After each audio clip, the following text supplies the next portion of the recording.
What's good, peeps? Thanks as always for passing by the channel. Much appreciated. Hit that subscribe button if you guys are new. Yesterday, I sat in this very chair and I made a video praising the IBF. In fact, I was just about to edit that video. I was about to edit that video and put it up and say, you know what?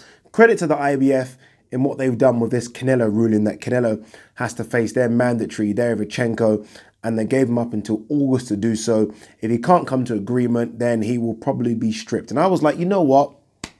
Yes. In fact, I said, you know, out of all the sanctioning bodies, they are the least corrupt. I didn't say they're not corrupt. I said, you know what, they are the least corrupt and that the WBO, WBA and WBC should follow suit, especially when you think of what the WBC are doing with Canelo. I don't think they've even mentioned the mandatory. It's not even in the discussion. I mean, fucking Sullivan walks around with Canelo hats on, so he can do what he wants. And I was praising the IBF, and I'm happy I didn't put that video up.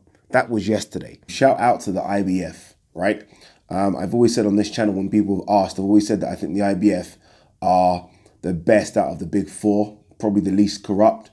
They're not away from corruption. I don't think any of the sanctioning bodies are, but out of the big four, I think they are the least corrupt. And I think they've shown it now by ordering Canelo Alvarez to defend his IBF title that he just won against Danny Jacobs, saying that he should face the #1 contender, which is Derevchenko.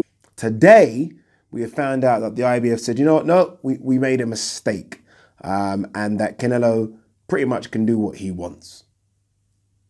That happened today.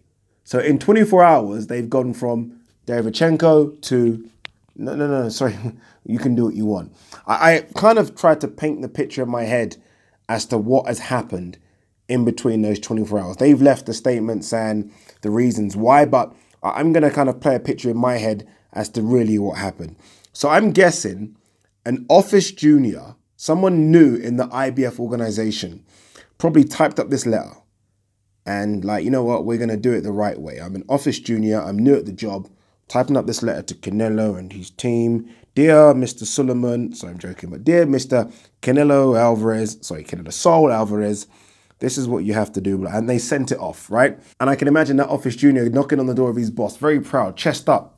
Boom, boom, boom, boom. Boss, I've just sent that letter to some guy called Saul Canelo Alvarez. Yeah. And his boss said who? Who did you send that letter to? Saul Canelo Alvarez.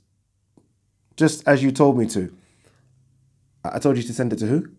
Saul Canelo Alvarez. And the boss said, no. You better fucking get that letter back. Do you know how much sanctioning fees that guy brings into us? If he decides to vacate, we're fucked. There is no Ferrari. There is no honeymoon in the Maldives. There is no bonuses. Get that letter back now.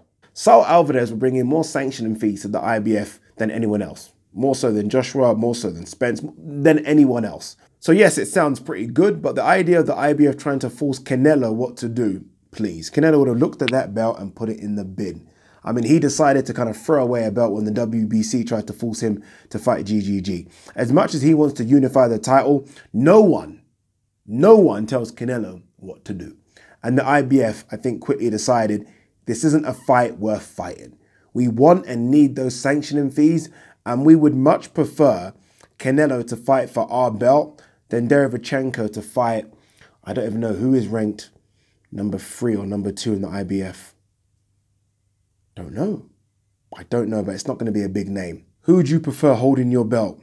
Canelo or Derevchenko? Canelo. Peace.